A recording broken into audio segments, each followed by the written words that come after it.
today I'm here to talk to you about two of the biggest, mightiest, meatiest festivals in Europe, probably the world today. As you may or may not know, but will now know, I have been to both Wacken and Hellfest, and having been to both, I decided why not compare and contrast two of the biggest and undoubtedly the most amazing festivals to date, and give you my opinion on which one I think is better, if any. So I think it's safe to start with Wacken. It was my first ever festival experience. I'd wanted to go to Wacken since I was so much younger, and I was probably around 13 when I started really getting into metal, and when I saw what Wacken was, I was, for lack of a better word, obsessed. I would watch video after video of bands and vlogs of people making the pilgrimage to the holy grounds, and that's really what it was for most people. Many saw this as like a religious experience almost, and people from the far reaches of the world all travelled to Germany for that 3-day metal experience. I met people from Australia, Brazil, Africa, Japan, quite literally everywhere. It was a combining of the entire metal community of the globe into a cow field in the northernmost parts of Germany, where they were released to the greatest soundtrack ever made. It was life-changing. Wacken was founded in 1990 by Thomas Jensen and Holger Hübner and friends as a small hometown festival, and it cost about €6 or around £5.20, which, oh my god, imagine paying £5.20 to go to Wacken. Obviously, in its infancy, it wasn't to the scale it is nowadays, but it still got a good reception, and it did not stop. From then on, the festival grew in notoriety and popularity, and the lineup just kept getting bigger and better. We were seeing Saxon, Doro, Creator, Priest, Motorhead, and numbers were jumping up to 80,000 attendees every year, climbing the ladder to success 1 year at a time until Wacken was the biggest festival in Europe. So, how did I find Wacken? Let me tell you, I was not disappointed. 2017 was my first Wacken, freshly 18 years old, making the journey from Ireland to Germany for a weekend of my favourite bands on the holy ground, and it was life-altering. Seeing the sheer amount of metalheads amassing for 3 days of chaos was something I didn't think I would ever get to experience, and I'm so glad I did, because I met so many people, saw so many good bands, found so many new bands, and my perspective of these metal meetings had changed forever. So, let's start with the good. Beer pipeline. Fresh Becks right to the tap. I'm not a beer drinker, but everyone that was having the time of their lives. Not to mention, access points for the beer huts were so close to one another, you walked a couple of feet and there was another bar. That's not even counting Wacken Village, where there was a bar practically every step, with pigs being spit roasted, barbecues, kebabs. So much food. One of my favourite aspects of the infield at Wacken was the Jaeger Deer. It was just this colossal structure to the left hand side of the main stages that had a bar inside that served Jaeger. Am I a fan of Jaeger? Not necessarily.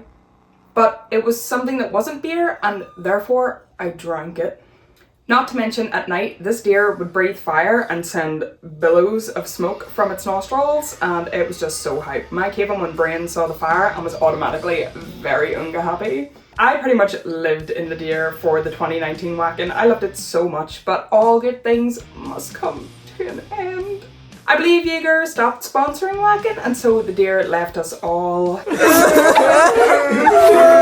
Then we come to Bullhead City Circus. I feel like, despite being at the biggest metal festival in Europe, at the circus I'm enclosed and it feels so much more personal and meaningful. Maybe that's just me, but the atmosphere in the tents is next to none. Inside the tents are the Wet, or the Wacken Extreme theme, and the headbanger stages, and that's where I spent a good lot of my time when I wasn't at the infield at the main stages. There was a short moment during Wacken 2019 when the festival was paused due to an incoming thunderstorm, and the infield and grounds were evacuated whilst the planners decided the next course of action, but the storm eased, and after only a short while the festival resumed. However, I don't think this video would be complete without talking about Wacken 2023.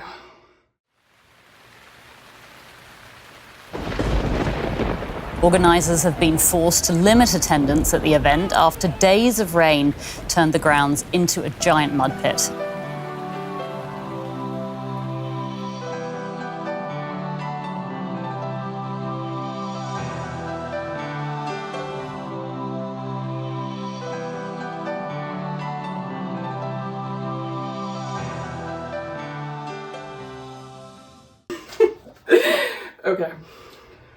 I need to get sad for this one.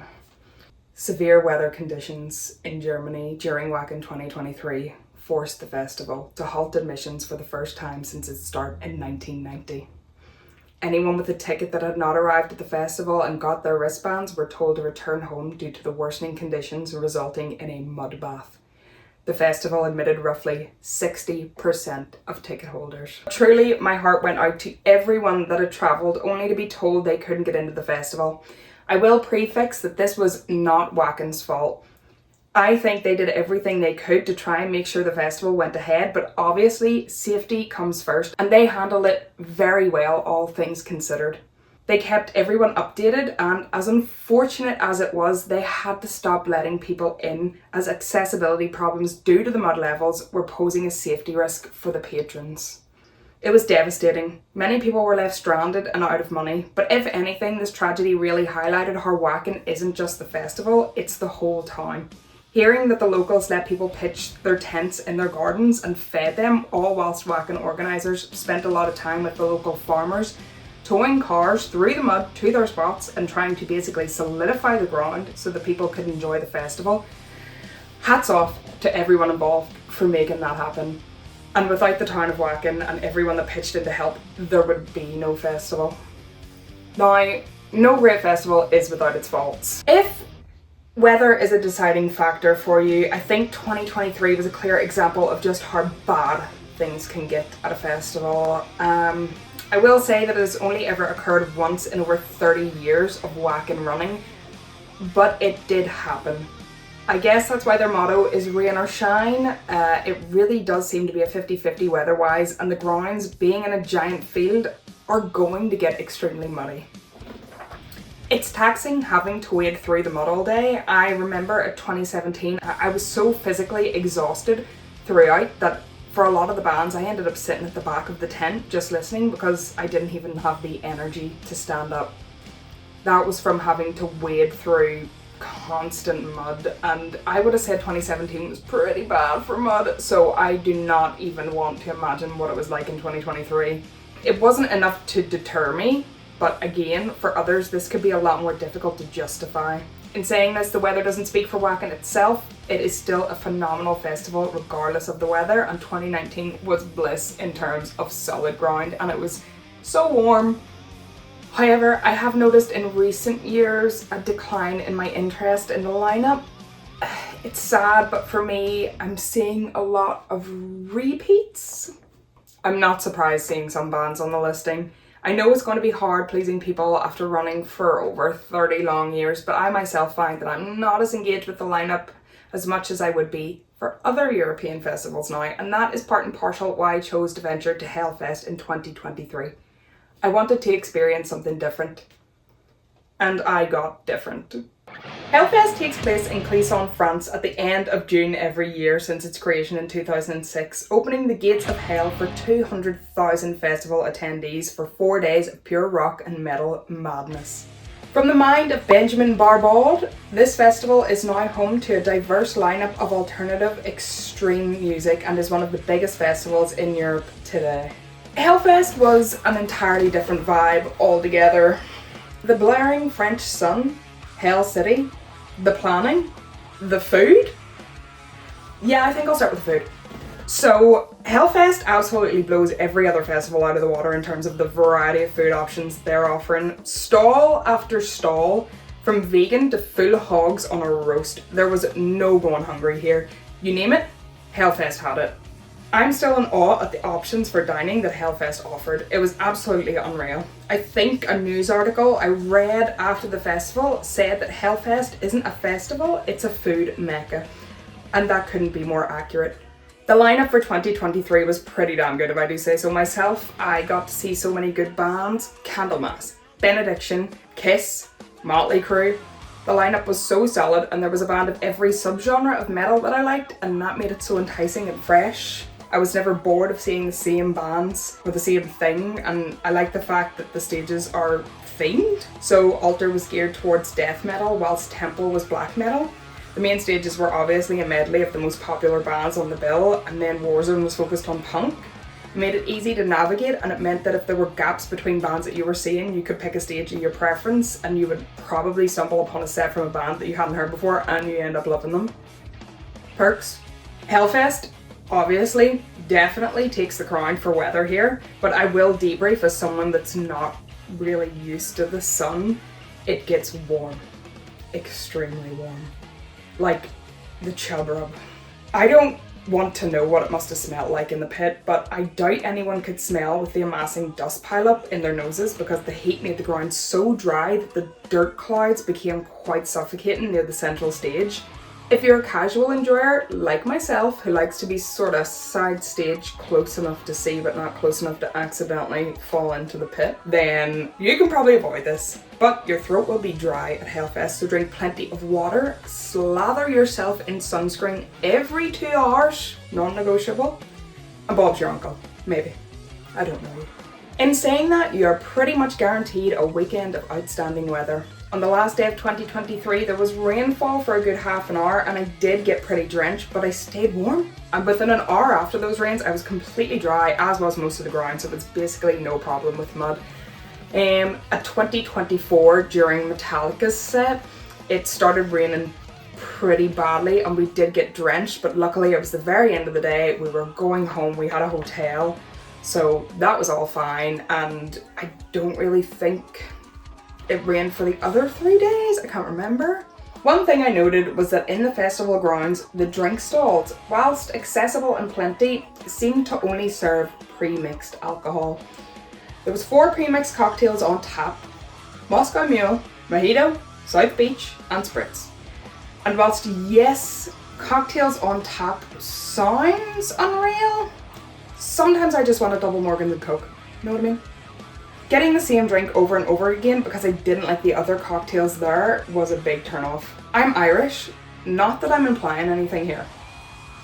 But for me, I like a good drink, especially when I'm on holiday. Especially when I'm at a giant festival. I want to be drunk. Now, you were able to go outside into Hell City, where there was my literal saviour, the Kraken bar, and you could get normal drinks out there, but the kicker was that you couldn't bring them into the festival grounds. So if you wanted to sit back and watch Belphegor with a rum and coke, think again. Maybe that was just me being picky, but it was a struggle at points. It's also a thing where they changed this bar depending on who sponsors Hellfest that year, and for 2024 it was Fireball. I also think that they could do with maybe 1 or 2 more water points scattered around, maybe a little bit closer to the main stages as well, but maybe I am being nitpicky here because they literally have a giant steamy room thing that just blasts cold air and cold water at you, so... And there's also a little mini forest where you can get a good bit of shade, which was life-saving. So, since going to Hellfest, a lot of people have asked me, which one is better? Honestly, it's difficult to compare and contrast two massively successful and, without a doubt, amazing festivals, but I'm going to try. I can really only speak on the obvious differences. Germany, hands down, better for alcohol. If you're a drinker and you want to let loose, you're most definitely going to have a better time at Wacken, I think. If you're a smoker, enjoy Hellfest. Germany and Wacken overall, I found was a lot more diverse in terms of people that I met, and maybe a lot friendlier. The people just wanted to approach you. The cons for Wacken are the lineup recently. After having such amazing lineups year after year, everything is going to slow down at one point, and post-COVID, when the significant collapse of live music events tested everyone in the metal scene, I expected more of a comeback from Wacken. That was something that Hellfest did right. It snatched those 2-3 years of isolation and made something great from it, extending the festival to 7 days. A mega two-parter that not only satisfied but made up for the music drought that everyone had experienced the past few years and made it all worthwhile. They definitely put maximum effort into the structure, the way the grounds looked, the planning, the schedule, the bands, the themes even behind it. It's all so good. As with Wacken as well, both are so good at knowing how to plan an event that's going to get people excited. I would refer to them both as the Disneylands of the metal festivals. You know, they do live up to that name. It is a thing where people say once you've done Wacken and Hellfest, you're not really gonna find other festivals that Although I will say I would have liked to have more things to do at Hellfest.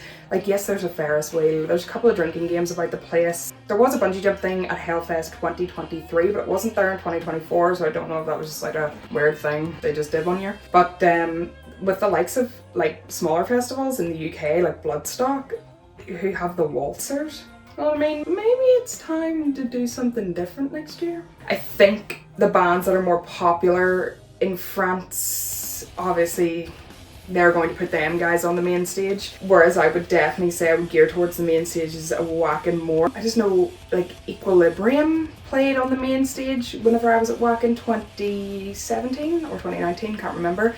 Whereas Equilibrium probably would have played on the Temple stage at Hellfest, which is smaller in a tent.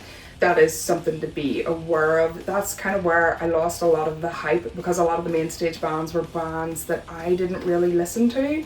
They were still good, but just not who I would have preferred to see on the main stage. Again, just nitpicking, but that was my preference. You know, I would have liked to have seen Satyricon and Emperor play on the main stage at Hellfest, but they played at Temple. I have a feeling if they were going to be playing Wacken, they would play the main stage. And I don't know how to explain this, and maybe those of you who have been to Wacken can confirm, but the festival just has this feeling. Like a feeling of being part of something greater. I don't know if I could definitively say which one I would rather go to. So what that tells me is that I'm going to need to go to both of them again. If you like to get